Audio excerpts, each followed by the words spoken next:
Hello and welcome to the Last Word on Spurs. We hope you're keeping very, very safe and well. Thank you so much for joining us as we finally bring to you a show that was about 4 or 5 months in the making. It actually has been 4 or 5 months in the making as we review Tottenham Hotspur's financial results. I'm joined alongside me by co-host. He's back 3 times this week, twice this week actually, I must say. We've got the wonderful Lee McQueen back alongside me. Macca, getting that therapy dosed up and ready? I'm like a boomerang, mate. Keep coming back. You can't get rid of me, Rich. Yeah, absolutely. Getting ready for, I think that anticipation of a Champions League night under the lights away in Milan is now kind of simmering after that absolutely woeful performance up in Leicester just a couple of days ago. So that's what football does to you, doesn't it? Sucks you in, spits you back out, and then starts sucking you back in again. Really so I'm number one sucker for it. So can't wait till tomorrow, see what we can do with all the injuries we've been having. But I'm absolutely delighted to have our guest on tonight because this guy knows financials. He knows spreadsheets better than anyone that I know.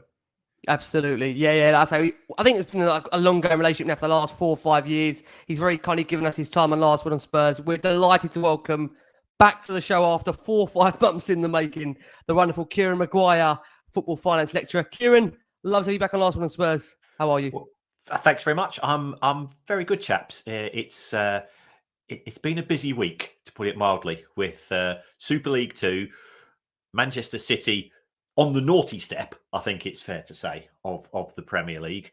So, yeah, I started off this morning at 7 o'clock on Australian TV, and I've done about 4 or 5 shows since. But it's nice to talk about something other than Manchester City or Chelsea. So I'm looking forward to this. I wonder, like I say, after this show, whether you'll feel exactly the same. There's a lot, I know, of frustrated, angry Spurs fans out there, and we'll put ourselves also in that category on a number of occasions by really frustration around maybe Spurs' lack of spending, lack of investment, which brings us to really look at the annual financial results. Whereas I keep on referencing, we thought we were going to get these a lot sooner than what we anticipated. Now, it was last Friday that Spurs announced their annual financial results for the year ending June 2022. Of course, it was the first full season since the COVID-19 pandemic where it restricted fans from attending matches, with a total revenue increasing of 22.7% to 440 million from 361.9 million in 2021.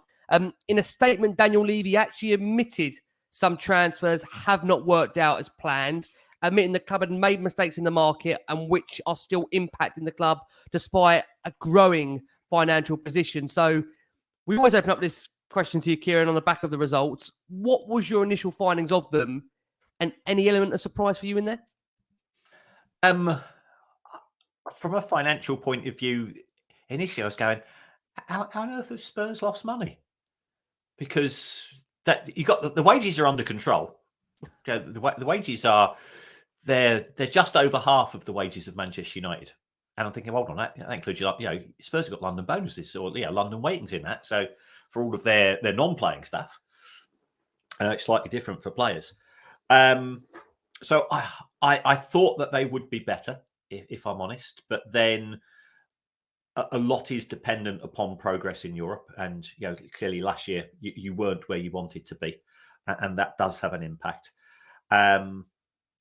Money has been spent. Now there's 2 things about spending money. I've got the numbers here: £544 million spent in 5 seasons. And what I've got to ask you as Spurs fans: have you seen £544 million worth of improvement? And judging from Macca's face, it's not gone into Mr. Smiley mode, is he?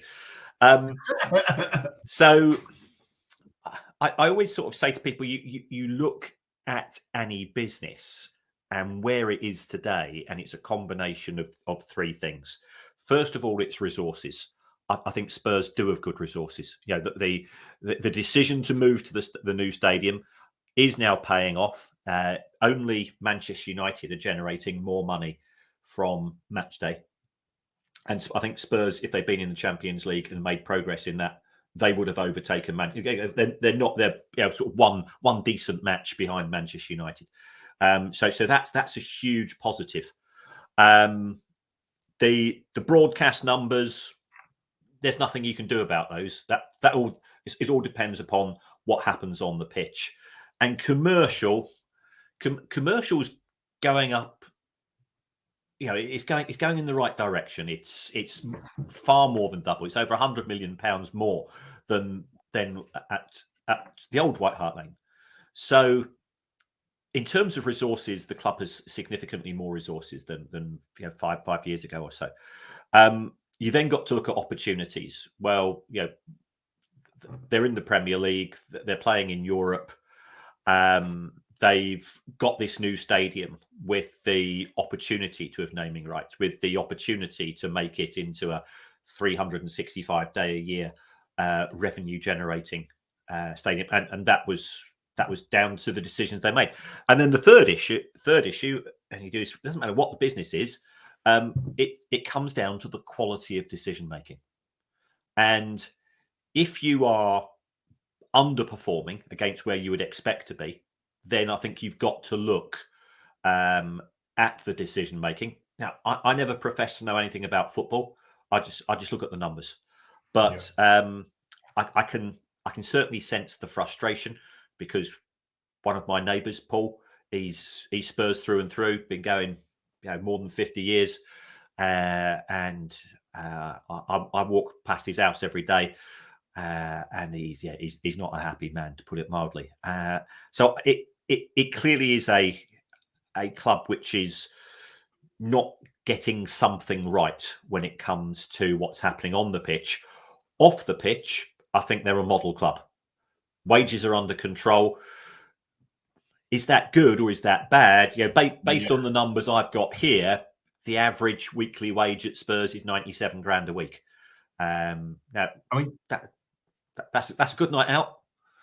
It's a good night out. It's a good night out. Kieran, can I just interact with you there on that, because I dug into the wages piece when actually from when your tweet when the financials actually came out, and I took a couple of pieces on, behind there, and actually our wage bill is circa about 13% behind Arsenal's, about 51% behind City's, about 59% behind United's. So in other words, in layman's terms or layperson's terms, that's why one of the reasons why Tottenham don't go and get the elite players, in my opinion. It's not the transfer fee, it's the actual wages. So let's have an example, and I'd love to get your opinion on this, see if I'm way off. I might be, to be fair. But say, for example, we go for Guardiola. We pay the 80 million for Guardiola, no problem at all. And 200 grand a week we offer him, right? Which is top echelon at the football club. City can offer, on that same ratio, City can offer him 350 grand a week, and Manchester United can offer him 384 grand a week. Now, there'll be people in the comments and people that are listening to this on the podcast will say, well, that's fine, just pay him what he wants. But the ramifications of that is, if we was to get to parity of where Manchester United are in terms of their wages, that extra 59% I was just talking about, it would cost the football club 200 million quid just on the current playing staff to get to parity.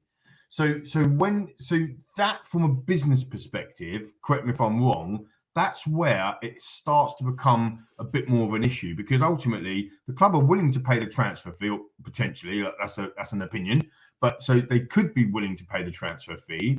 But the problem is Guardiola's not going to turn up at 200 grand a week when he can go to City and United and wherever else for 350, 384. And we can't offer him that, because all of a sudden Son's knocking on the door. Well, hang on a minute, I'm on 190. Kane's knocking on the door. Well, hang on a minute, I'm on 220. Højbjerg's knocking on the door saying, hang on, I'm on 70. So that parity gap. So before we spend anything, if we want to close that gap, we have to put in 200 million to give almost, I suppose, everybody a pay rise. Does that make sense? And kind of, what's your thoughts on that, Kieran? It makes some sense, but what I would say is that footballers' wages are very volatile. There are big gaps within the squad. So you say those figures. I can assure you, City wouldn't pay that amount, because they're not going to put him on the same money as De Bruyne, who is their top earner. United have had a recent word from UEFA. Really? Okay, they said, okay, you've gone crazy. You've got this 384 million pound wage bill. You owe over 300 million pounds in outstanding instalments on transfers. So United did spend a lot of money last summer. They did it using the club credit card, and we'll come to that in respect to Spurs a bit later. So I would say that if you do pay him 200 grand a week, he would come, because it's a significant step up. And remember, those clubs have got to be interested in him, because it could be that actually that position is not a priority for them. City might say, Stones is playing good. We've got Laporte. Ake's turned it round. When he the first few months when he was there, I thought, he's not looking too clever. But and City, I think, quite good at that sort of second season syndrome with players, that they don't necessarily bed in that first year, because it is a lot to learn, and then they move up. So I think the issue is not the elite players; it's what you might call the squad players, and it's who's coming off the bench. And when I look at City, and they've got Foden and Gundogan and players, Mahrez, Grealish, anyone you want. and the thing about City is that I don't know what City's best 11 really is. I put De Bruyne in. Yes, you're going to play Haaland. Yes, you're going to play the keeper, but they probably got about 7 or 8 players that can interchange, and it doesn't weaken the team. And I think the issue you've got at Spurs is that you probably know what your top 12 is, and then there's a step down, because it's not what you're paying to your best players, it's what you're paying to the lads on the bench. And that's where City have an advantage, because they're bringing on bench players who are on looking at my numbers here, City average 160 a week, Spurs average 97, United average about 170. So there is that difference. And keeping players just want to play football, but they all talk. They all know the stories about who's getting what. And I'm going, well, if I'm playing first, I'm coming regularly on for Spurs, and I'm on 70 grand less than what some of the City lads are coming off the bench. And I think it's the depth of the squad which is probably more of an issue. Your top earners won't get a lot more, because the club owners are trying to cut back as much as they can, but they're not getting too far with that. Spurs, looking at my spreadsheet here, for every £100 that comes through the door, they're only spending 47 on wages. As a business, it's brilliant. And the thing is, you then got to ask yourself, okay, what is the business plan? And I can't read the mind of your board of directors, but I suspect the business plan is to come fourth. And because, Arsene Wenger used to say that finishing fourth was like winning a trophy, and Arsenal fans got fed up with it. And also, if you don't achieve that, if you don't win that trophy, and let's face it, there's not. I don't recall too many Arsenal teams doing open top bus parades for finishing fourth, or fans turning up to watch them. And it'll be the same for Spurs. It'd be the same thing if my team Brighton do it. We'd be doing cartwheels. But Spurs, I think Spurs fans have got higher aspirations.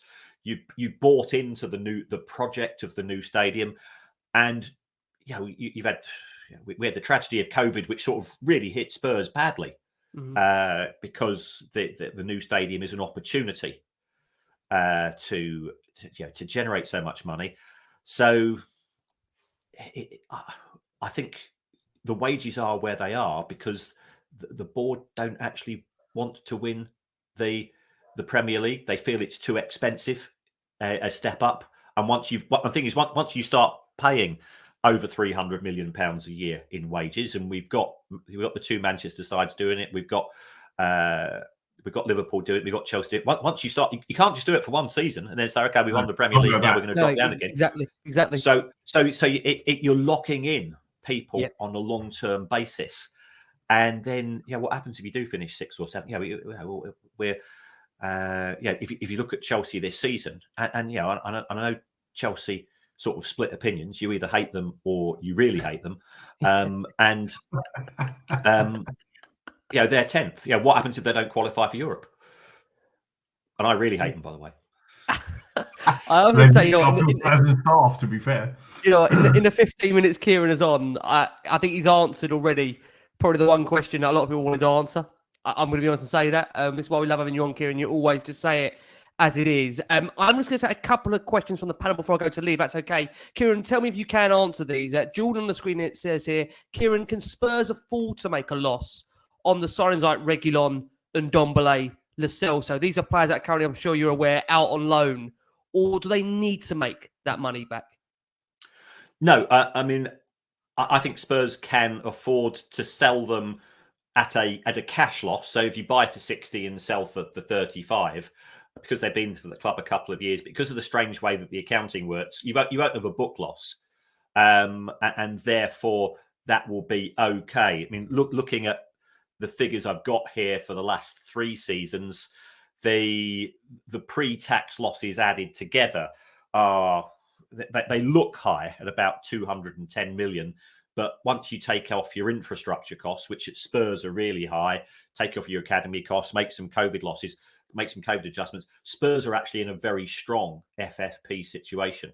So the issue with getting rid of, it's a horrible word to use, but getting rid of inventory that's not working is not a financial issue from Spurs' point of view. It's finding while Spurs, I think they're sort of between the devil and the deep blue sea. They're not paying the same wages as the top 4 or 5, but who else in Europe is paying similar levels of wages? So those players will say, I'm prepared to move on to Milan, Benfica, because everybody else is playing less. So therefore, you end up with somebody who's prepared to sit out another 18 months, 2.5 years, or go on loan. Because if you go on loan, you get your full wages from Spurs.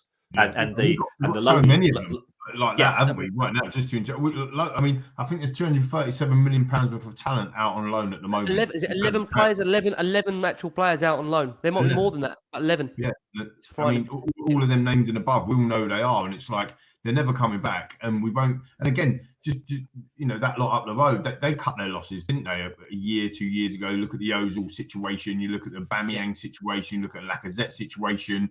And they were bold enough to say, right, okay, it's time to go and look at what that effects had on the purse strings, but the squad, the togetherness, to where they're going. Because you don't want somebody sitting on 300 grand a week who's playing PlayStation and not playing football, which was basically Ozil, right? That's got to have a negative effect, isn't it, Kieran? Yeah, you're absolutely right, Lee. You're absolutely right. It's it does cause disharmony, and it is small margins at the elite level, and that's why you need everybody rowing together. And something's not quite right from an outside observer's point of view, in terms of you look at Spurs, and there's some sides that when they come to town, you think, I'll take a 2-0 defeat now. And I know Spurs have got an amazing record against Manchester City. But they're not a side that's scaring opposition. You feel that you can have a go at them. I appreciate your keeper's now injured, but he was always seen as suspect. And you fancy your chances. And the fact I support one of those teams that should be a guaranteed 6 points a year for you guys. And last year we won at your place. The 2 years before we beat you at our place, and so on. And it's just not quite firing on all cylinders. And I think you've just got to be very grateful that you do have Harry Kane, because a Kane-less Spurs would be quite scary. Yeah, for sure. It would be. I know we've got to get on with the script and we're way off it, but Kieran's just fascinating in it. It's just a riveting show already. You mentioned right at the beginning one of the key 3 points, and the third point being decision making at any business. The decision making, and not looking at the individuals, but looking at the numbers wise.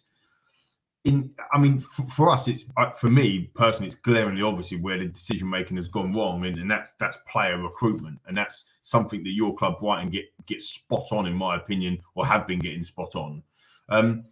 Do you agree with that at Tottenham? Like from an outsider looking in, do you think that actually a lot of these players that we've brought into the football club, and to be fair to Daniel Levy, he did highlight this in the financial statement where he talked about was that recruitment piece is hurting us, getting them things wrong. I don't think Daniel would have said that before Antonio Conte come to the club. I think Antonio Conte has been very vocal about stop getting things wrong in terms of that player recruitment piece. You can't buy someone for 65 million quid and then put them out on loan and then just let them run through. And on Ndombele's on 200 grand a week. So that decision making part that you referenced earlier, is that it? Is that recruitment part? I mean, if we get that right, we'll go a long way to putting a lot of things right. Yeah, I mean, Spurs for the first time in their history of a squad which costs more than £500 million. Yeah, that's the amount of money that's been invested in the squad, and that was at the 30th of June. So it is a large amount of money, and when you look at the money that's being spent, you look at it on two bases. You say, well, we've got to look at it on a quantitative basis, and then you've got to look at it a qualitative basis. Have we spending money is one thing, and we've seen at Chelsea that they spent 600 million a year. Spending money well is another way. Everton have come in with a new owner since 2016, £500 million, and can you think of a single signing that Everton have made, with the possible exception of Pickford, who I think is a better goalkeeper than people give him credit for? And if you've got any sense, I suspect you might be. Especially if Everton go down, I think he would be ideal. I agree.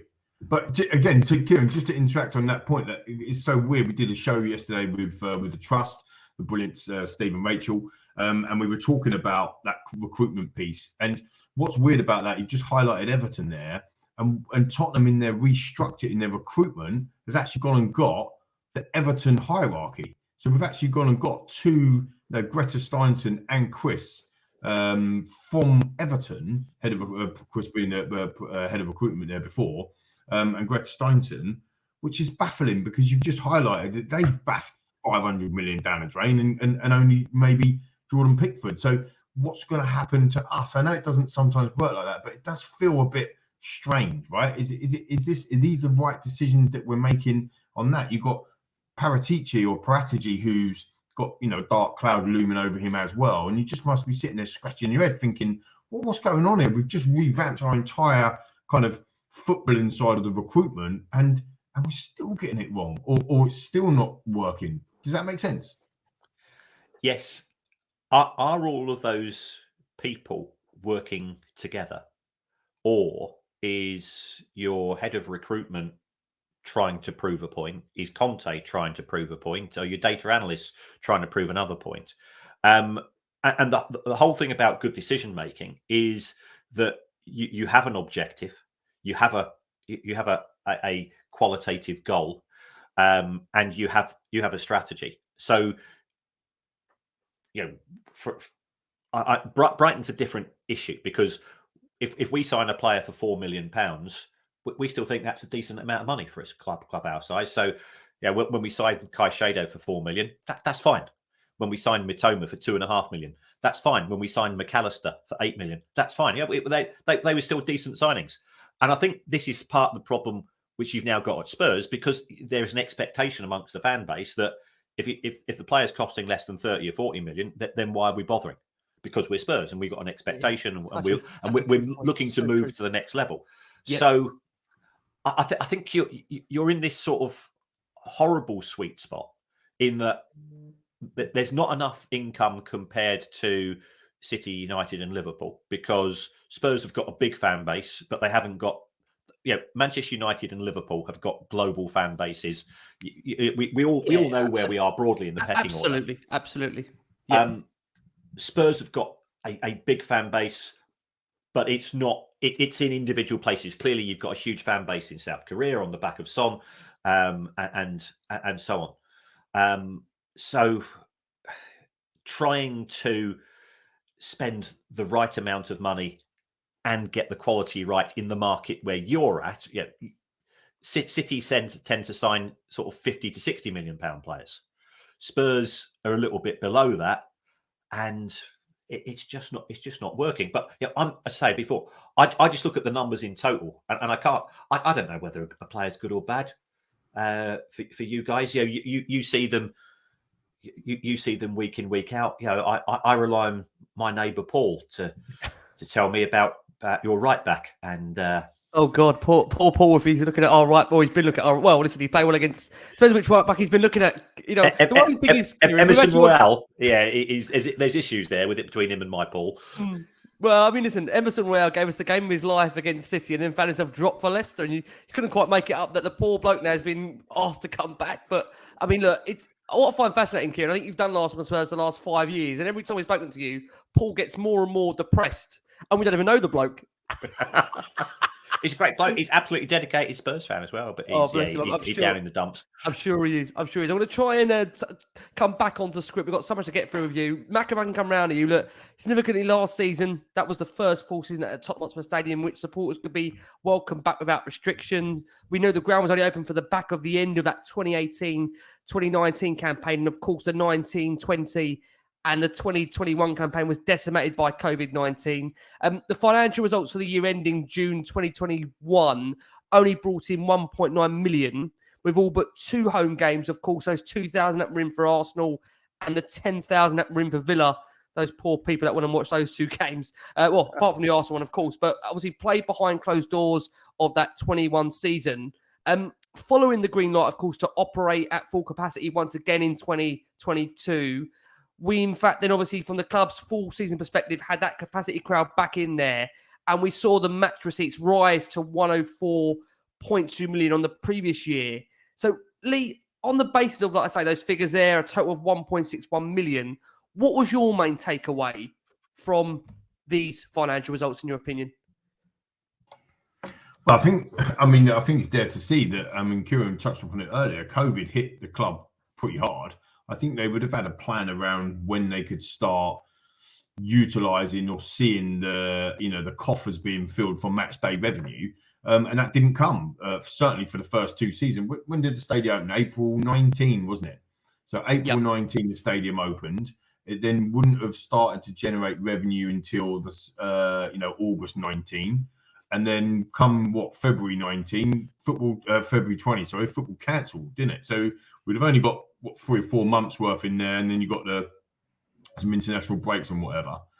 I mean, I think that they had to cancel some NFL from memory. This is going back a bit. I think they had to cancel some NFL stuff in there, some concerts or whatever that was already in there for that year as well.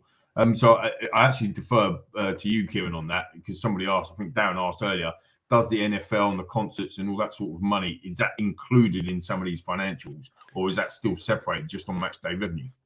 No, that's included as commercial. Matchday is effectively Matchday for Spurs. What you're effectively doing for the NFL matches is that you agree a licensing fee to allow the NFL team to play on your premises. So that's part of the reason why commercial has done so well since the move to the new stadium. I think Spurs have still got some way to go, though. In terms of these financials, I'm very confident that should Spurs make the Champions League, then we are looking at a club which is generating £500 million. And I would say that the move to the new stadium is future-proofing the club. It is making Spurs more competitive with the likes of the 2 Manchester clubs and Liverpool. But it's a case of keeping up with the Joneses. Every time you do something good, they do something good. Liverpool are expanding their stadium to 61,000. There's talks of City expanding theirs to 61,000. There's talk of Newcastle, who are the new kids on the block.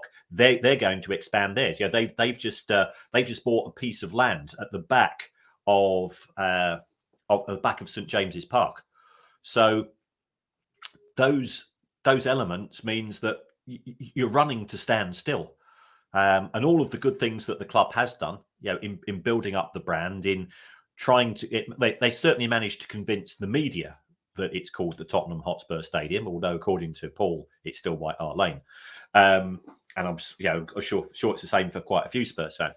But they've been really smart there, because when it comes to naming rights, it's a case of you get it right once, because you've got to get a long-term deal and you've got to get a big name in, because once you move to your second or third sponsor, what's Coventry City Stadium now? Yeah, I remember it as for me, it's always been the Rico. I agree. Yeah. Bolton's was always the Reebok. Yeah. And now it's called the University of Bolton, or it's called the Macron, or I don't know. So those clubs that have moved, the smart thing that they've done is to try to get themselves in a position whereby there's an opportunity to give it a name. They've tried to neutralise White Hart Lane as a name in the media, and that's going to help them in terms of selling the rights. I think everybody's a little bit surprised that we all hear stories from. I talk to a lot of journalists. Journalists keep saying, "Oh yeah, November, December, just start the new year." We're now into the middle of February. The global economy is softening. There's if you're a big American company, can you justify spending? Spurs are looking for at least 20 million a year on the naming rights. Can you justify that to your employees when you're offering them a 3% pay rise when inflation is 9%, and you're threatening to go and get rid of 15% of your staff? Sometimes the optics look really bad. And that's the issue that I think the Spurs have got. It's not a good time to be selling naming rights. Just on that as well, we talked about this yesterday, and I'm going to come back to the same point that you made earlier, which is about decision making. So so much of it is around making the right decisions, and actually, I think the naming rights is a timing thing. I actually think the club's been quite clever, in my opinion, actually keeping it as a Tottenham Hotspur Stadium and pushing it out. And I know Daniel mentioned that in his statement, but I actually think that's one of the key reasons why. If you think about when the stadium was built, we couldn't get the naming rights done.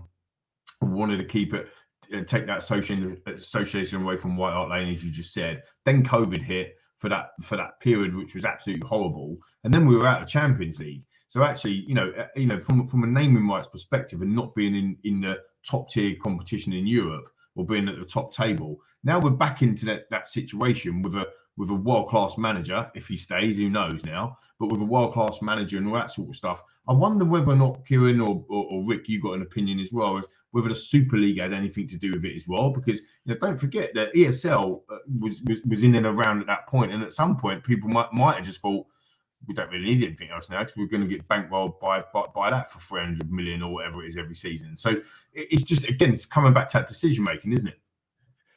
Yes. Sometimes when there's a good offer on the table, take it, and don't try and nickel and dime people. And you might be able to get a bit more out of them, or they might say, suddenly the world changes. Suddenly we've got COVID, or we've got what's happening in Ukraine, or we've got other issues happening in the world, and the best form of negotiation is when both parties think that they've won. And if the potential sponsor goes away, looks at the contract, and says, actually, I'm not convinced this is a good deal. And we've seen that at other clubs. Chelsea with Whalefin, their seed sponsor, that's been abandoned after a year because Chelsea just chased the dollar. Manchester United's with TeamViewer, that's lasted 2 years, and they're now walking away because they're saying, well, we're not getting value for money. And if clubs like Manchester United and Chelsea, who, let's face it, are clubs who you want to be part of your peer group, if their sponsors are walking away, and we said earlier, Manchester United have got a bigger fan base, then, Manchester United haven't got naming rights for Old Trafford, Liverpool haven't got naming rights for Anfield. What are we actually getting for this £20 million that we've been expected to pay? Interesting. Yeah, it is really interesting. I mean, Tottenham, just sticking with you, Kieran, if we can, Tottenham did see a decrease in what was their UEFA prize money after going from 23.6 million in 21 to 10.2 million in 22. competing in the newly formed, sorry for the giggle, in the newly formed Europa Conference League, which all of us thought that we were too big for, and the trophy was beneath us, and yet Jose Mourinho in his first season goes to win it with Roma. You literally could not make this stuff up.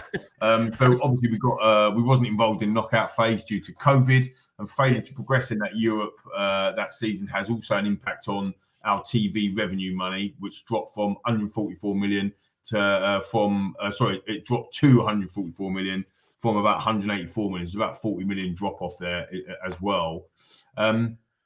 Another increase from our operations profit came in 112 million from 97 the year before.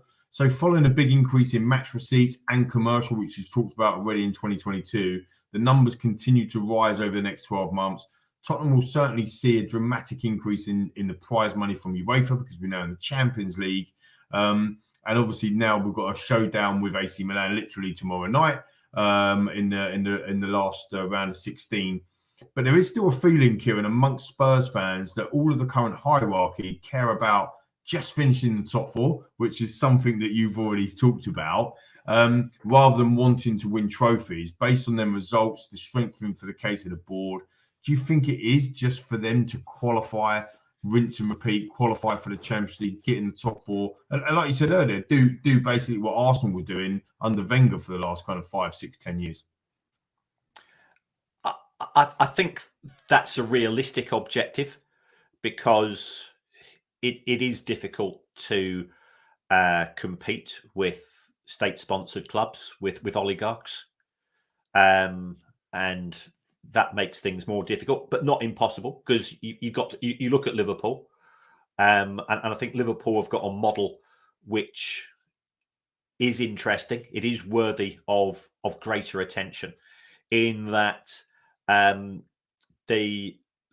smart guys at Liverpool, you had Michael Edwards, who was their sort of head of recruitment. Got the guy's a genius.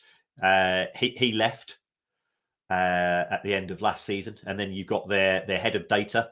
He's left as well, and Liverpool have not. So it's sometimes it's the work of the nerds. When I talk to people in sort of the math side of football, not the coaches, the people that look at all of these different metrics, what they tell me is that the best teams are teams.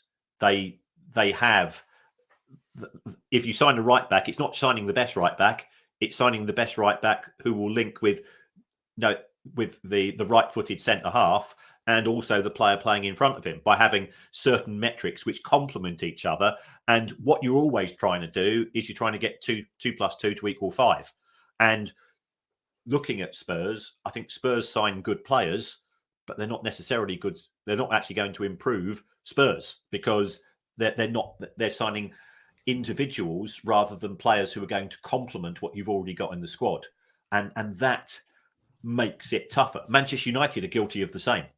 I talk to some, you've heard of, Opta Joe and these sort of organisations. Well, yep. I can't say which of them I talk to, but I can assure you I do. And to be fair, Spurs do use the services of these clubs. Manchester United don't, and that's why Manchester United, biggest wage bill, £1 billion squad, and Manchester United are they're thinking they're having a great season because they're third. And this is for a side that finished runners-up 2 seasons ago. So there's a lot of underperformance, and there's a lot of people not getting value for money in the Premier League. I think some clubs overperform, and we've seen the likes of Brentford, Fulham, Brighton. I think Leicester are having a bad season, but Leicester have overperformed over the last 5 seasons. Liverpool get maximum from their player recruits. They've lost their two of their data guys, and I think we're seeing that this season. And Manchester City have actually got a negative net transfer spend in 22-23. Crazy, isn't it? And nobody gives them any credit for that. And I know, City are easy to criticise because of issues to do with the owners, but as a decision making, I'd never heard of Gundogan. I'd never heard of I'd heard of De Bruyne, but I didn't realise he was that good. Mahrez, he looked Nor did Jose. okay Jose didn't at realise Leicester. that either, did he? That's right. To be fair, but yeah, you're right. You're right. There is, sorry to interrupt, but there was, Jose let him go, didn't he? From Chelsea, said, we can sell you. You're not going to be good enough. And he's been absolutely outstanding. And there was some pickups. Even pains us to say, 'cause he's playing for that lot down the road now. But Zinchenko, like who'd heard of Zinchenko beforehand before he goes to City? And he's been brilliant for them, and now obviously with the Arsenal as well. So I think you're right for sure. Mm-hmm. What I'm going to do, guys, I'm just conscious that I'm going to just combine the next couple of questions if I can, Kieran, because we need to love to get your thoughts on what's happening at City, United, Liverpool, Newcastle, just to see where Spurs are and amongst battling for the future. I will add, obviously, the commercial revenues from sponsorship and merchandising grew by 20.7% to 31.5 million as a result of new sponsors, stores being open, and the start of new major events being hosted at that stadium throughout the year. The club's operating costs and expenses before football trading increased from 18.7% to 403.4 million from 339.8 million due to the increased first team costs and the return to full matchday operations. We saw the profit from operations before depreciation, amortization, player trading, interest and taxation increase by 15.7% to 112.3 million from 97.1 million. When you look at Spurs generally, we had obviously a covering statement from Daniel Levy where he said that, during the year, the club agreed a capital increase commitment with its majority shareholder, ENIC, of up to 150 million via the issue of a convertible, shares of which 100 million was ascribed during the year. And post-year end, these were converted into an ordinary permanent share capital, taking ENIC shareholding from 85.56% to 86.58%. So that has gone up slightly. The club did seem to indicate that the commitment remains from ENIC to spend that remaining 50 million of the 150 million that they drew down during 2022. Is that your understanding, Kieran, that there is going to be still that 50 million remaining that they can still, at any point, put back into the first team, fingers crossed? Potentially, yeah. I mean, I think the message the club was trying to get across was they are aware of the accusations that other club owners have put money into their teams and Spurs haven't. So here is ENIC making a statement, and initially the money was given as a form of a loan, and then they say, no, we don't want it back. We're going to convert it into shares, which, should the club be sold, will benefit ENIC. Yeah, let's be honest here. They're not doing it necessarily out of the goodness of their hearts, but there is money available. If we take a look at the total level of debts, Spurs had debts of 180 million as recently as, just looking at my spreadsheet here, as recently as 2017, and those borrowings have gone from 180 million to 950. Now, on the back of that, you've got a fantastic new stadium. And speaking as an away fan, Spurs is the only stadium I go to where my jaw still drops, because it is incredible. And I go to Old Trafford, which Old Trafford, it's tatty. The Emirates looked good 15 or 20 years ago. The Etihad was always an athletics track which had been upgraded and so on. So the club has borrowed money. The owners are putting some money in. Would that additional money go to first team, or would it just go to cover the fact that the overheads of running Spurs have increased significantly? So that will be the day-to-day running cost, but also the extra costs incurred as the club acclimatizes to the new stadium. So I still think that, despite the fact that we're reporting a loss, I think these figures are as good as can be expected in a Europa Conference League year. Okay. And you touched upon Super League earlier. Okay, as a football fan, I hate Super League. I hate the complete idea of a closed league where, and the chances of Brighton never getting into the Champions League are 1 in 1,000, but they're still 1 in 1,000. I can understand why Daniel Levy wanted it, because it completely de-risked. It took away the problem of what happens if we get into the Europa Conference League. The downside of that, and I'm not being rude here, is how would Spurs actually fare in that Super League?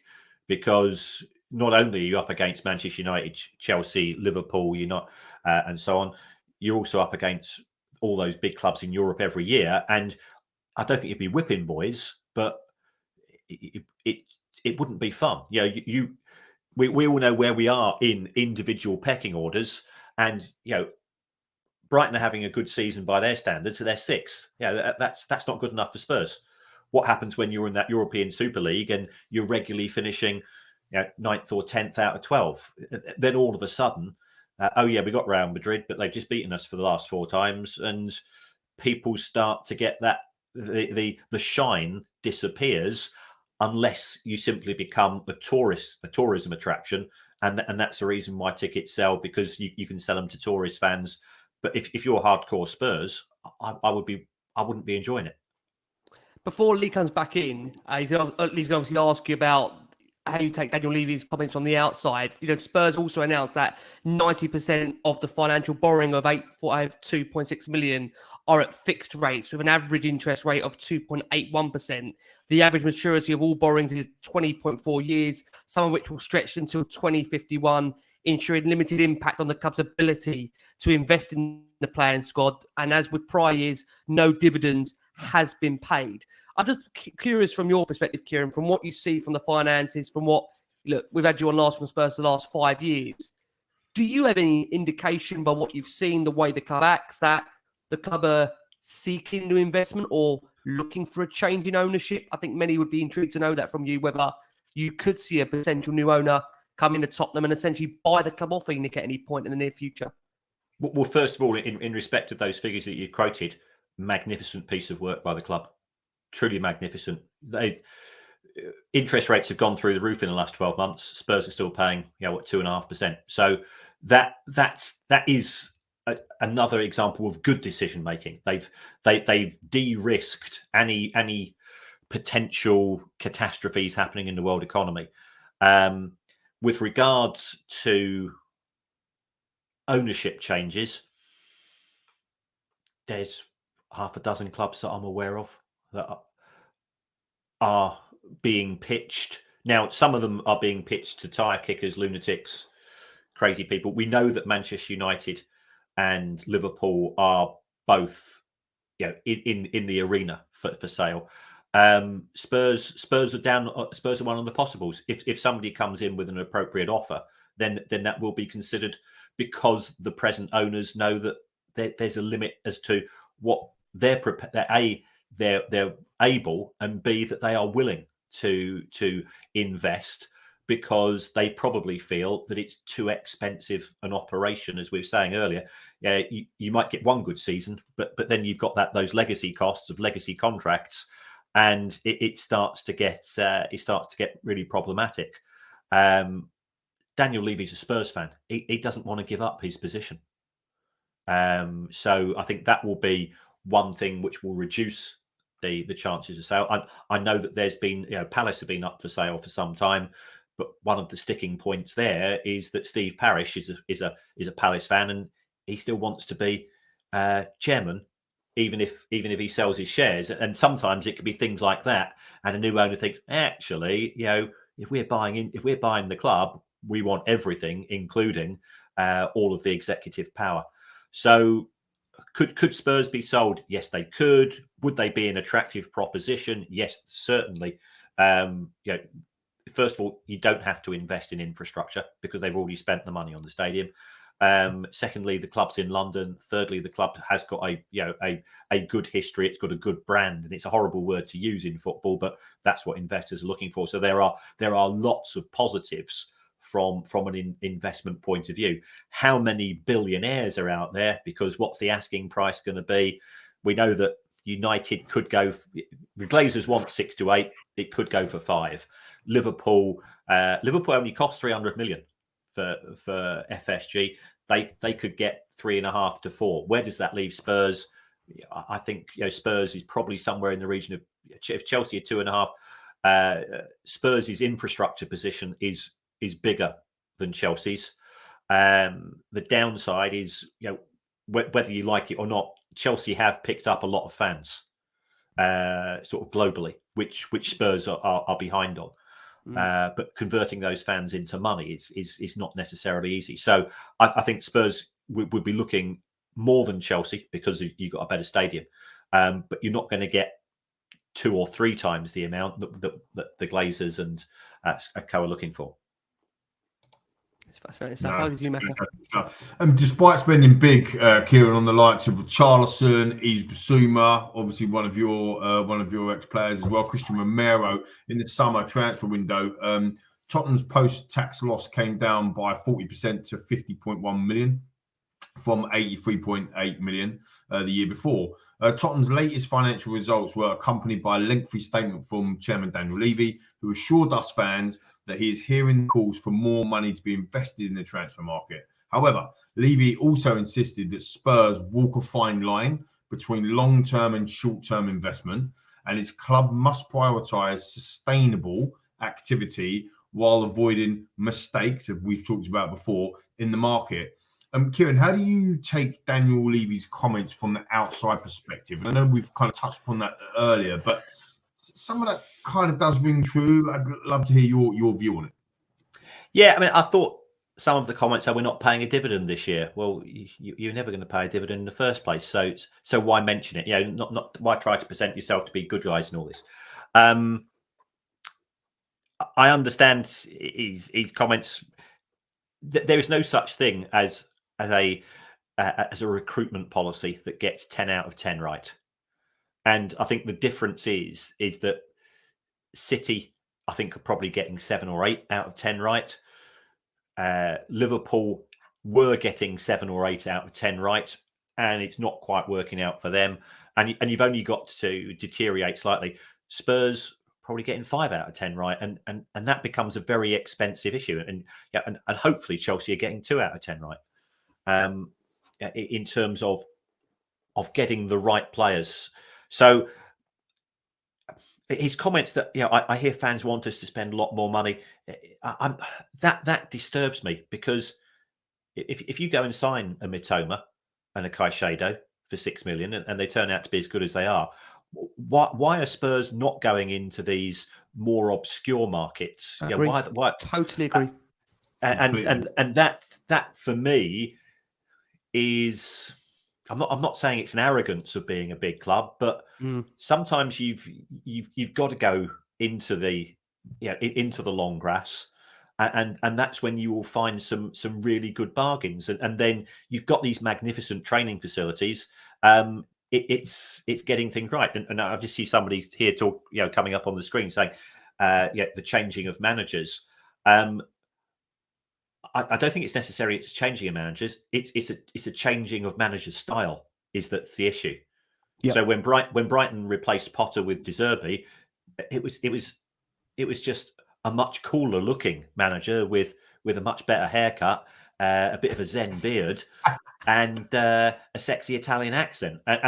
But they knew exactly what they wanted. And if you move. The problem with getting a new manager in is that if the new manager's got a completely different philosophy, then he's going to take a look at that first team squad and say, well, 8 of those don't really suit my style of football. I want 8 replacements. Yep. And if you're only getting 60% of your replacements right, that means you're going to get 5 right and 3 wrong.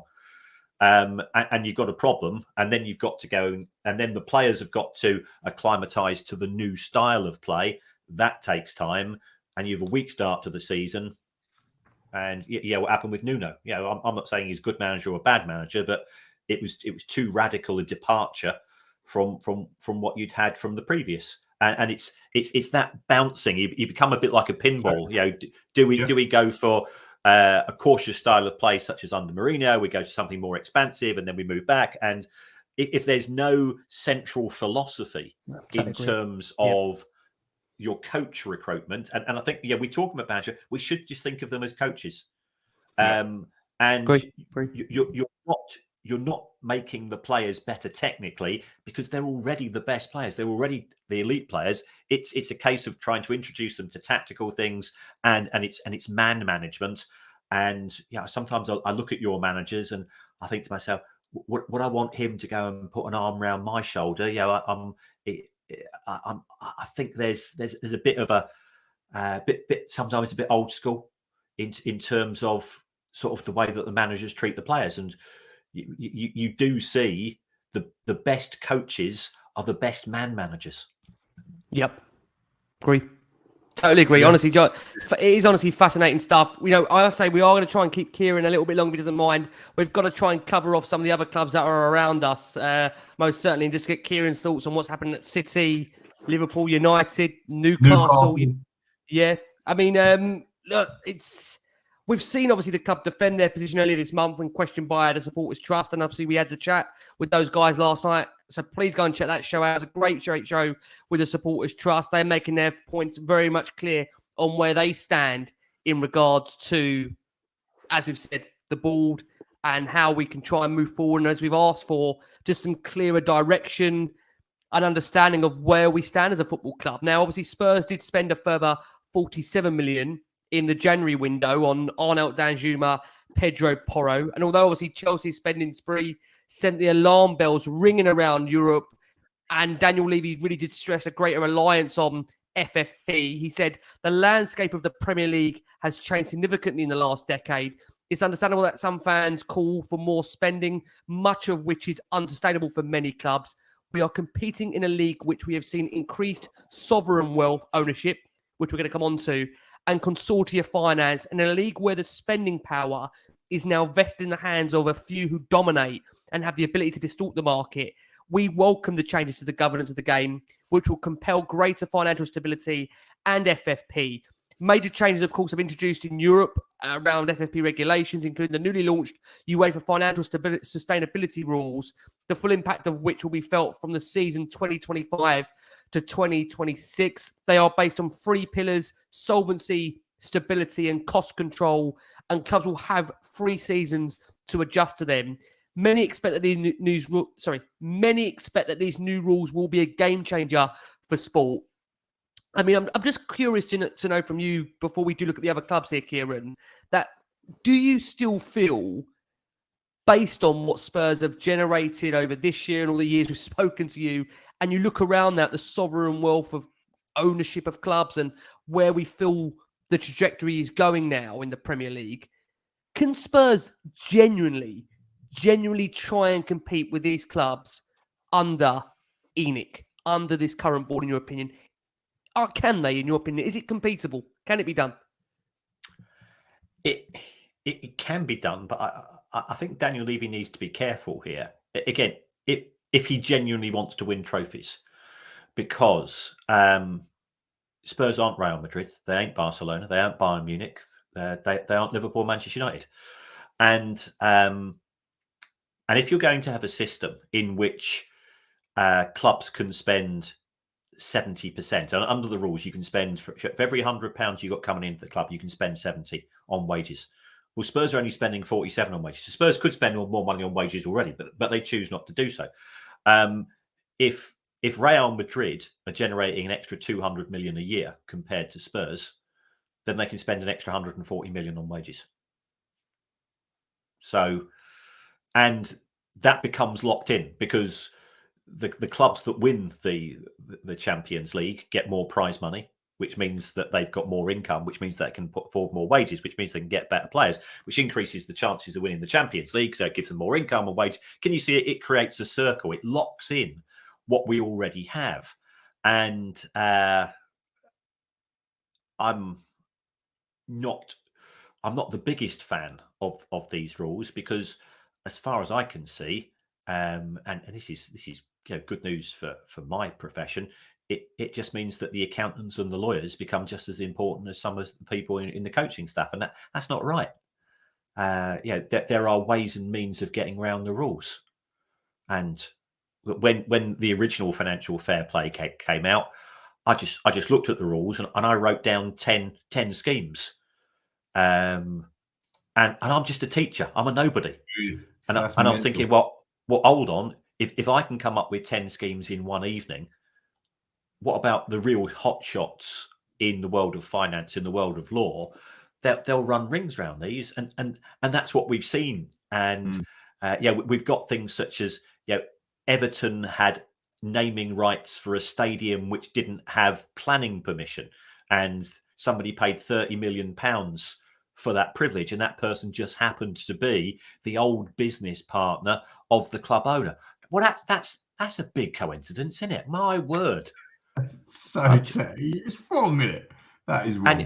And the Premier League go, yeah, that's fine. So and then they've got City before the judge now, and the danger is that if Manchester City are proven to be guilty, then you've got to ask yourself how many other clubs, for the sake of consistency, need to going through that route as well. And if Manchester City are being charged for a breach of utmost good faith, where does that leave all 6 clubs, including Manchester City and including Spurs, in terms of the Super League? Because the Super League is a far bigger threat to football than Manchester City, who are, and I'm not, if they're guilty, points deduction, throw the book at them. I'm all for that, because I think it's a systematic. If it's proven it's systematic cheating.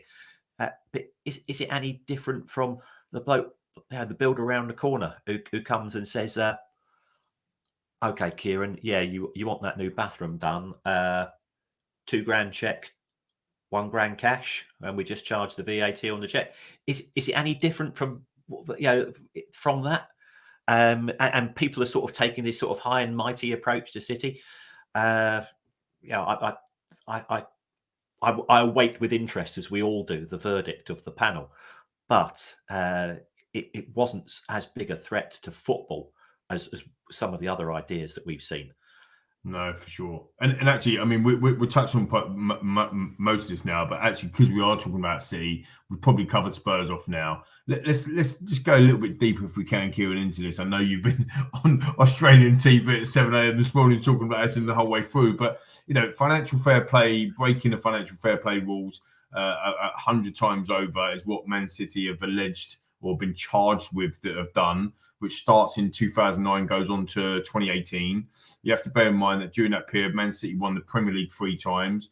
The Premier League's financial fair play rules are designed to ensure that the clubs pretty much spend what they earn, what we just talked about, 70 in every 100, and get around that by potentially inflating how much you're earning or hiding how much you're spending. Dodgy, or I shouldn't say dodgy, coincidences, shall we say, with different owners, business partners, and all that sort of stuff, as you alluded to. But according to the Premier League, Man City allegedly broke the rules over 9 seasons. They allegedly didn't provide accurate financial information. I know that you're looking at it with interest how it plays out, but how do you think it will play out? There's a bit of speculation there, but how do you see it playing out? I mean, do you think that the book is going to be thrown at them?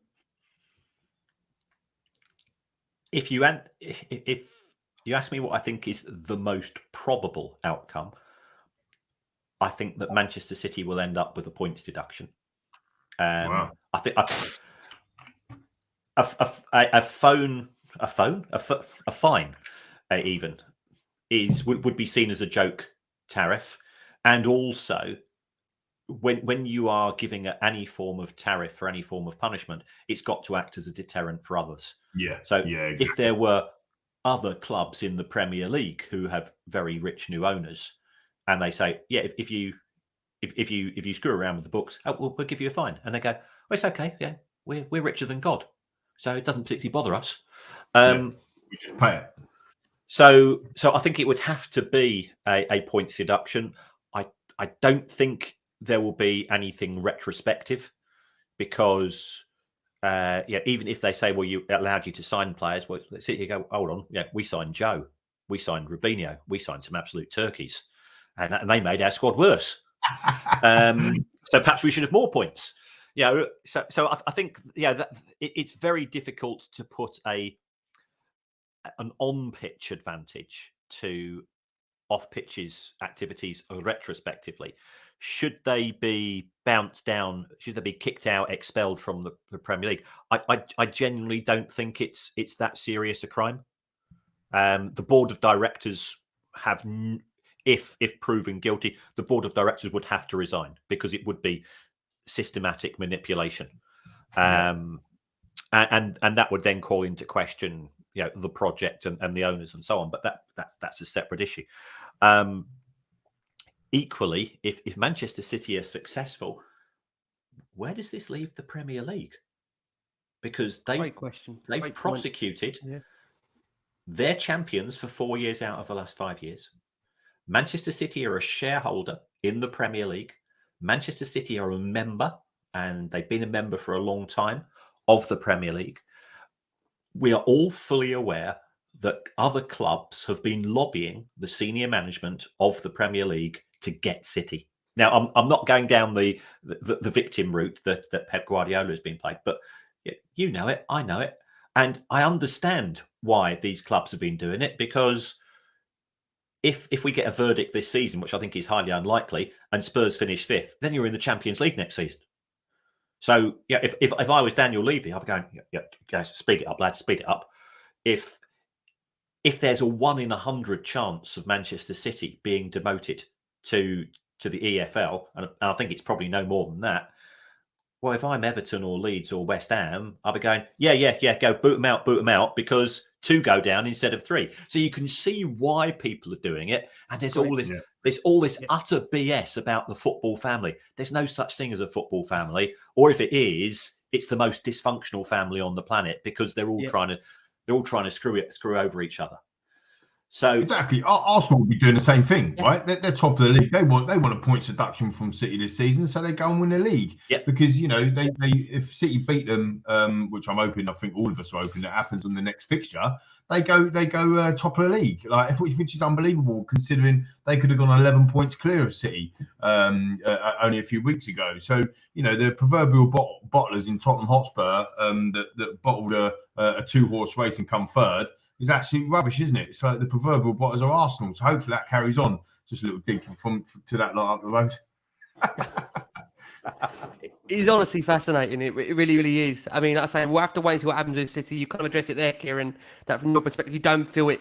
We may get a decision this season. Well, we may not get a decision this season. I think many are hoping, the Spurs fans here are thinking, of all the seasons in which you do not want City to get a points deduction right now, bearing in mind the team that's top, can we avoid that for just maybe this season? You know what? Turning our attention to yet another club, one of a direct rival of ours that simply can't stop spending since the new man's got in there. Chelsea spent almost 600 million since Todd Bowley was installed as the club's new owner last May, obliterating previous records. Now, that figure was consolidated by the 107 million British record of Enzo Fernandez from Benfica on January deadline day, which on face value would, you think, see Chelsea fall foul of both the Premier League and UEFA spending quotas. But look, I've seen you recently state that, you've explained that Chelsea's new recruits have signed ultra-long contracts, allowing those transfer fees to be amortized over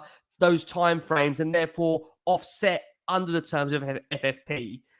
UEFA, we understand, has responded by introducing a new 5-year limit over which the cost of a transfer can be spread for the purpose of FFP, with the new rule set to come into full force ahead of the 2023-24 season. We've also seen reports that the Premier League now are also reportedly rewriting their own spending regulations to align themselves with UEFA on this matter. I mean, just cutting to the chase here, Kieran, do you think at some point Chelsea are also going to be alleged of potentially breaking the FFP rules, or in your eyes, are they doing nothing wrong? They're doing nothing wrong. What they have done is, let's say you sign a £100 million player on a 4-year contract. You say, well, 100 divided by 4. For the accounts purposes, for FFP purposes, that's 25 million a year. Sign him on an 8-year contract, 100 divided by 8 is £12.5 million a year. So that's what Chelsea have done. Now, they've also taken advantage of the rule which says when you buy a player, the cost is spread over the life of the contract. When you sell a player, all of that profit goes straight into your FFP calculation in the year. And you think who they've sold in the last 18 months for players who have cost them nothing. Because what Chelsea have really done smartly is they've got they've got soccer camps. I shouldn't word this. Yes, and they call them soccer camps, not me. They're football camps. They've got football camps all over. So they sold Guehi to Palace, 25 mil. They sold Abrahams to Roma, 40 mil. They've sold Tomori, Milan, 35 mil. That's 100 mil worth of profit. Now, if you sign 700, if you sign players for 600 million on an average of 6-year contracts, that's 100 million. So can you say you've got 100 million coming in, you've got 100 million going out? Happy days. Yeah. So they've actually not broken the rules. They've utilised the rules to their maximum. And if the Premier League and UEFA bring in this 5-year limit, Chelsea are going, that's absolutely, thanks very much, guys, because we've spotted this loophole. We've got the benefit of it. And now everybody tries to follow it, can't do it. So Chelsea end up as the winners. Yeah. So I'm just not convinced that it's a good move from the people in charge of the game. Can I just add to a different sport here? So forgive me to everybody watching and listening as well, but I want to make a bit of a comparison. And sorry if you just shoot me down if you don't know anything about Formula One. But it's very interesting about Formula One, where you have kind of 2, maybe 3 teams at the top of the tree. We've got 2 Ricky Sacks, double Ricky Sacks here. This is absolutely look at this, viewers, listeners. We've got 2 Ricky. Oh, we've only got 1 left. You've only got 1 now. For that. I'll tell you. Unbelievable. That must have been you changing to Nord VPN midway through the show. Is that right? Absolutely, mate. Absolutely. I think I've killed the flow now, Macca, so I'll let you carry on. No, absolutely. I just want to say, Kieran, on the Formula One piece, because when Lewis Hamilton went to Mercedes all them years ago, everyone was like, "What are you doing? Like, why are you going to Mercedes?" But they knew in the new era with the new rules, maybe it was slightly outside of the financial piece, but they knew that they were going to almost have the next 5-6 seasons essentially at the top, which is a similar thing to maybe what Chelsea have spotted, in the sense of actually, if this comes in and we've gone under the radar with doing what we're doing now, then actually we're going to have a clear run over the next kind of 5, 6, 7 seasons of being the best we've won, and we've got all the best young talent. Would that be something that you would kind of make a comparison to? I think they have done very well with young talent, because they could sell Gallagher, they could sell Loftus-Cheek, they could sell Hudson-Odoi and get another 100, and that's pure profit again, which allows them to go and spend. They've got to find those players every year, but whether we like it or not, and we don't, they are actually quite good at getting decent squad players who spend enough time in the first team for their value to go from 4 or 5 million to 30 million, and then they get rid.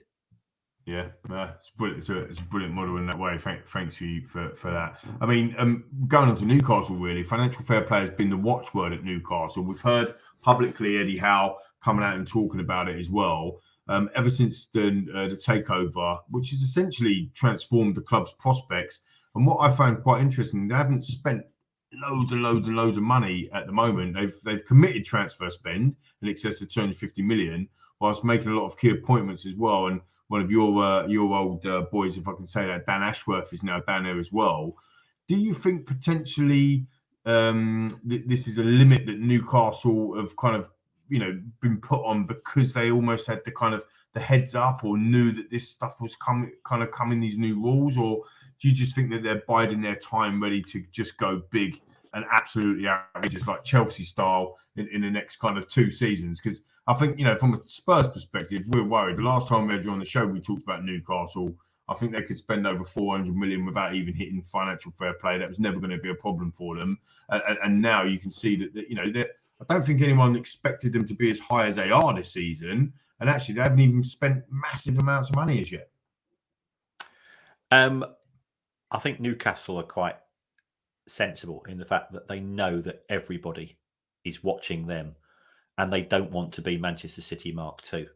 So they've spent in the main well, but they still spent 60. They spent 60 million on a new centre forward who scored twice all season. So that's true.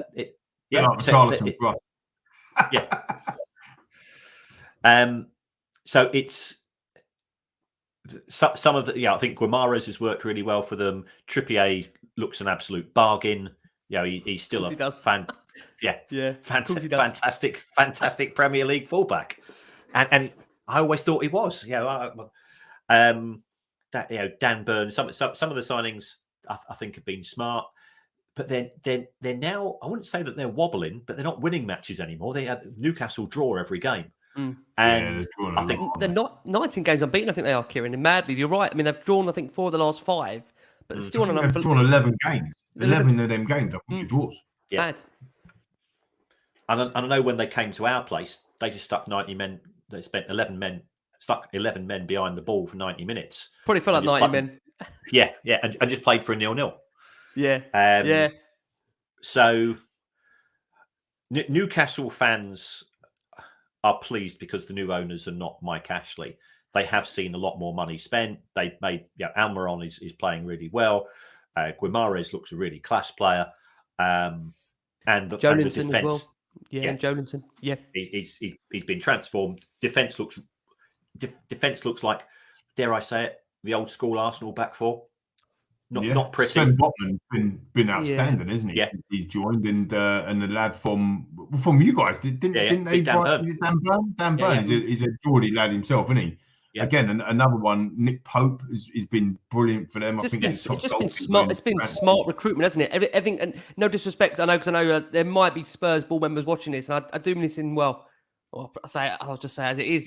For everything that we've done wrong in the market, a couple of that have done everything right. Being honest with you, I think you've got to say that recruitment-wise. That's why I mentioned about Dan Ashworth, because he, look at Brighton's recruitment under Dan Ashworth, and now all of a sudden he's gone to Newcastle. Is that a coincidence? Like Dan Ashworth was there both times, and both all of a sudden it's a similar situation, isn't it? That's smart decision making. What we mentioned right at the beginning. And also, Macca, Brighton, the succession plan. They just, as we said at the start of the show, their succession plan is incredible. Someone leaves, there's someone in tune. The manager, I don't need to tell Kieran this. Kieran knows this more than us, and he's the one obviously telling us the facts. But just finishing on that Newcastle piece before we talk about United and finishing on, obviously, City. From your perspective, Kieran, do you think Newcastle are going to change tack? Do you reckon we're going to see an overwhelming amount of money being spent, or do you think it is going to be relative now to what it has been so far under this new ownership? No, I think we will see it'll be steady as it goes, which will frustrate some of the fans. But what they don't want to do is to be the new Everton, i.e. new owner comes in, spend an awful lot of money in the first 2 years, spend a lot of money on crap, and then you got a big hangover because Czech Tosin's on so much money that they can't get him rid of him, so they got to wait for his contract to expire. There weren't any big leaving parties for Theo Walcott. They spent a lot of money on him. There's been, I know the way that the Burnley model quite well, and if you look at Michael Keane, he was on 40 grand a week at Burnley. I know Leicester came in for him when Leicester won the Premier League. Maguire going as well, wasn't it? Yeah. And Leicester offered him 70. And I said, and Sean Dyche just said to him, "Look, we're not going to stop you from going, but they've got Wes Morgan and Robert Huth as their 2 first-choice centre half. So you're going to go to Leicester as a bench warmer. Just stay one more season with us, and we think you'll be in the England squad, and then see how it goes." And he was exactly right. He had a good season, broke into the England squad. Everton come in, 130 grand a week, and then he's on a 5 or 6 year contract, and he's a decent centre half. I'm not saying that, but is he 130 grand a week centre half, and therefore you wait. He's nobody else is willing to pay that wages, and that's, as I said, was I think the problem you've got with some of your squad members. You bought them for big fees, they've not delivered. They're on decent wedge. Who's going to take them off your hands? It's not a case of Spurs being prepared to let them go. It's a case of finding somebody to take them off your hands. This is the thing, just coming back to Spurs quickly on that. I mean, we interact with loads of fans, speak to loads of fans, all the people, we're fans of it as well. It's like, why can't we just get rid of him? Or why can't he just go? Because they don't want to go. They have 3 year contracts left to run, and they've got the beautiful Spurs Lodge. They've got unbelievable 5-star facilities everywhere they go. Do you know what I mean? There's no drains dripping off or paint stripping off the wall. They're loving it. They go training, have a nice time. I say also, it's like you say, Macca. They're in the best place to be in terms of location, where they're going to work. Do they want to change that when they've got a 3 year contract? Kieran, 2 questions left to go. We're going to try and close these off for you. I know it's been a long, long day, bless him. He's been everywhere, Kieran. I must just say, always love having him on Last One Spurs. Have to always say it's been absolutely fascinating bringing him on. Look, not long after, Kieran, we saw Fenway Sports, obviously FSG, announce their intentions to seek further investment into Liverpool, which could result in a sale of the club. The Glazer family then also declared Man United was on the market. Now, that decision, as many has felt, has undoubtedly impacted the market for FSG. We've seen United have attraction from, I think, British billionaire Sir Jim Radcliffe. What's your potential feeling on either club being sold? Can you see that happening this season, or do you think it's more future-wise? I mean, it looks like from both fan bases, they're open to changes. How quickly can you see those happening? I think Manchester United will be sold. Of the 5 Glazer kids, only 2 want to keep a hold of ownership, and they can't afford to buy out their siblings. Wow. So Great news. I think Manchester United will go. In respect of FSG, I think they're uber smart. They bought the club for 300 million. I think they'll sell 10 to 15% for 15 million. Sorry, for 300 million, and they'll effectively end up having own 80% of Liverpool, and it's cost them nothing. With a view to, at some point in the future, trying to push on with overseas games, with selling your own rights, and if that does come about, selling your own stream, if that comes about, Liverpool become a seriously valuable club, as does Manchester United. Yeah, that is interesting. And finally, Kieran, that raises the prospect of both Liverpool and Manchester United being owned by potential Qatari investors. I know that there's, Rick, you just mentioned there about Sir Jim Ratcliffe, but ultimately Qatari investors may be coming in if Liverpool end up doing what you've just suggested, Kieran, which is kind of 15%, 20%. That could be a QSI scenario, because they can't own the club outright. So there's something to have a look at that. Meanwhile, Man City are already owned by Abu Dhabi State. Newcastle are also obviously now owned by the Middle East with that consortium led by a public investment fund and Saudi Arabia's sovereign wealth fund. Is there a concern for us that in the Premier League is going to be even harder for a club like Tottenham, the likes of Arsenal, even the likes of Brighton, whatever, to compete at the level of wealth, which is, the clubs around them, and they're just, you can't compete, pound for pound, literally, you can't compete with that. So are we just creating our own Super League, essentially, without all the other European teams being in it? Yeah, I think we're already there. The Premier League spent 80% of the total spend in January. Great point. I agree entirely. It used to be that you had to be a millionaire to own a football club. Then it became a multi-millionaire. Then it became a multi-millionaire. Now, if you're a billionaire, it's still probably not enough. You need the multi-billionaires. Problematic, yeah. And I think if you take a look at other sports and you take a look at other issues, look at the amount of high quality property in London, which is Middle East owned. And I'm not being critical of that, because London's a very attractive market. Well, the Premier League's a very attractive market. So there is a change in ownership. Premier League is a fantastically successful product, and we should be proud of it. But could it end up like, I think the closest would be something like elite horse racing, where all of the best stables are Saudi owned, and then it's crazy. What do you do if you've got the likes of Stoke, something like Norwich, which is owned by Delia Smith, or is owned by Delia Smith until tomorrow? I'll say no more than that. What a cliffhanger to leave it on. I love it. It's like an EastEnders moment. So there are changes, and even if you bring in more and more rich owners, you can only have one winner of the Premier League. You will still have 3 teams being relegated, unless we move to a closed league, which I think this is why we need the independent regulator to protect football as we know it. And we move on from there. But it's it's tough, and it's tough for a club like Spurs because I think off the pitch. Yeah, I'm not qualified to talk about on the pitch. Off the pitch, I think the management have a clear strategy and a clear plan, and they've delivered on that.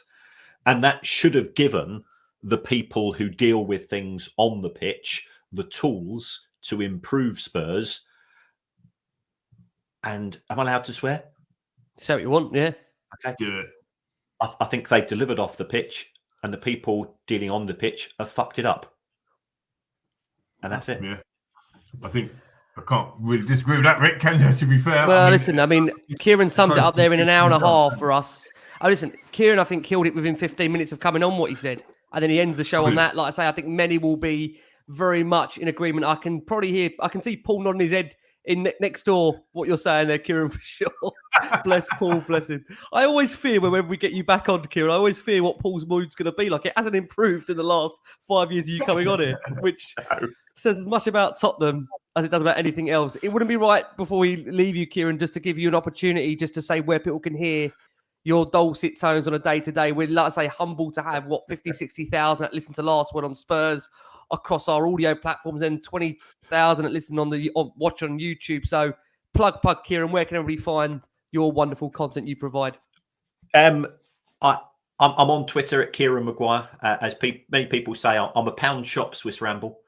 But I know Swiss very well. He's a really good lad. I mean, he speaks 4 languages, an absolute genius. And for anybody that doesn't use his, get hold of his blog. It's absolutely fantastic. I do a podcast called The Price of Football, and we look at all the business stories in the game. And in an ideal world, I'd be looking at this week's show and thinking, Christ, we've got no material. Football's behaving really well. But I can't say that because we've got Super League 2. We've got the fact that Southend haven't paid some of their players' wages since November. We've got a recent takeover of a club, which was absolutely. I can't tell you on air what's happened, but I'll tell you at the end of the show off air. What a tease! and things like this. It's the sport that we all love. It's the sport which unites us. Doesn't matter which team you support. If I'm on holiday and there's a bloke sitting to me next, in the bar, I say, "Oh, yeah, you from England? Yeah, what team you support?" And then we got an hour-long conversation. It doesn't matter what the team is, and it is that shared love that we all have for our team. And yes, you want Arsenal to do badly, just as I want Palace to do badly. But we played Palace on Saturday. I spent 2 hours in the pub with the Palace lads beforehand because I've got more in common with them, and I've got more in common with you lads because you're a local lad supporting your local team than anybody from Guildford who supports Chelsea or Manchester United, because you don't choose a football team; a football team chooses you. That's true. The football is the love of my life, apart from my wife and my dog. But I love the sport, but I hate the industry, and that's the saddest thing for the job I do. I've got to really hate the industry, because the more and more that you see, and the more and more carpets that I lift up, the grubby it is in terms of what you find underneath that carpet. Behind the curtain, don't you? Essentially, yeah. Lift the carpet up or behind the curtain, you can see it all. Kieran, you are literally a superstar, mate. You are no pound shot versus the Swiss. I say we'll always be coming back to Kieran. Do not even worry about that. Yeah, please, honestly, we love coming back to Kieran. He's been with us for the last 5.5 years, delving into Spurs' finances. We will most definitely be going back to him, as we always do. Listen, thank you so much. We had some lovely comments tonight. Sorry, I've not been able to answer all of the questions. Obviously, we've tried our best to try and keep things on off-field matters tonight when doing this season on-field. I think, look, it's always fascinating bringing Kieran on, always having him on Last Word on Spurs. I'm sure, Kieran, we're going to be dragging you back at some point, kicking and screaming. When we've won the Premier League with no investment, we'll be able to go, Kieran, hang on. Their decision making my bad. Yeah, okay, I'll take it back now. If that happens, this podcast will be reformed and Jason McGovern will take it over on a golf basis. I'll tell you, I'm not sure it will happen, but be on the old cricket, wouldn't he? Happy days. It's been fascinating. Kieran, mate, thank you so much. Macca, we're back tomorrow night. Valentine's Day. Come on, Spurs against AC Milan. Come on, do a Crouchy, do a Lennon, get a little result, little tinkle, get us back on the road of winning ways. Come on, you Spurs. Come, we can do it. Come on, Rick. Please God, please God. It's been a fascinating hour and a half with the wonderful Kieran Maguire, joined by Lee McQueen from Macca, from the brilliant Kieran Maguire. Please go check out Price of Football podcast. Please go give Kieran a follow. Go and give that a listen. Absolutely superb.